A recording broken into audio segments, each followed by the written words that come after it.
mga ka-blessings! Welcome sa aking channel, lalong-lalo na sa mga bago. Hello po! Sa video ko ngayon mga ka-blessings ay pag-uusapan natin ang tungkol sa bagong biling SIM card. Kung kailangan pa ba natin itong i-register. So 'di ba last year pa yun nag-start na kailangan nang i-register kasi nga 'di ba may deadline yung registration. Pero ngayon 'di ba hindi na sila nagre-remind ng ganun na kailangan i-register natin yung ating mga SIM card. Wala nang ganun ngayon. Naglaylo na yung warning na yon. So ngayon, ang tanong kung kailangan pa ba nating i-register yung ating mga SIM cards, Mapa, Token Text man yan, TM, Globe, dito, at tung ano pa mang mga SIM cards yan. Kailangan pa ba natin silang i-register? Kung tawag nito, kailangan pa ba siyang i-register? Hindi ba ma-deactivate kung hindi natin ma-register? So, itong isi-share ko sa inyo mga ka-blessings ay based on my experience lamang. Ang sagot po dito mga ka-blessings ay yes. Kailangan po nating i-register ang bagong SIM card na binili natin kahit wala nang warning ngayon na kailangan nating i-register kasi naglaylo na yun eh.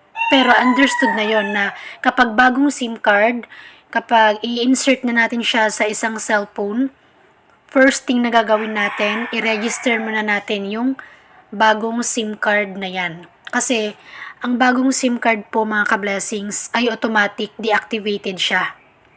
Naka-deactivate yan. Ngayon, kung i-insert lang natin siya, hindi natin siya i-register muna, hindi natin siya magagamit mga ka-blessings. Yun yung nangyari sa akin kasi yung dalawang bagong SIM card na token text ng mama ko at ng anak ko, hindi ko sila na-register kasi nung time na yun, nahirapan akong mag-register.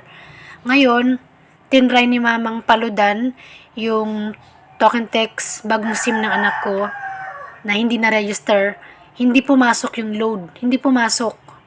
Doon sa naglo-load, pumasok siya, successful, pero sa kanya mismo, hindi pumasok. And then, tinry ko ding paludan, ganun din, hindi rin daw pumasok. And then, tinry ko ng message, yung message, hindi rin pumasok. So, yung isang hinala ko dahil hindi ko yun na-register. Yun. Then, para magamit mo yung isang bagong SIM card mga ka-blessing, unang-una, i-register nyo muna. And then, once na ma-register nyo na siya, ibig sabihin, activated na siya. Pwede nyo na siyang magamit. Pwede nyo na siyang maludan, makareceive na siya ng tawag at text. Pero kung hindi nyo pa siya na-register, deactivated pa siya, parang off pa siya, parang naka-disable pa siya. Kapag ni-register nyo siya, yun yung pinaka-pang-activate nyo, yung pag-register nyo. Okay? So, ayun lamang mga ka-blessings yung aking video sa ngayon. Uulitin ko, ang bagong biling SIM card ay kailangan nating i-register para ma-activate at para magamit natin ito. Okay?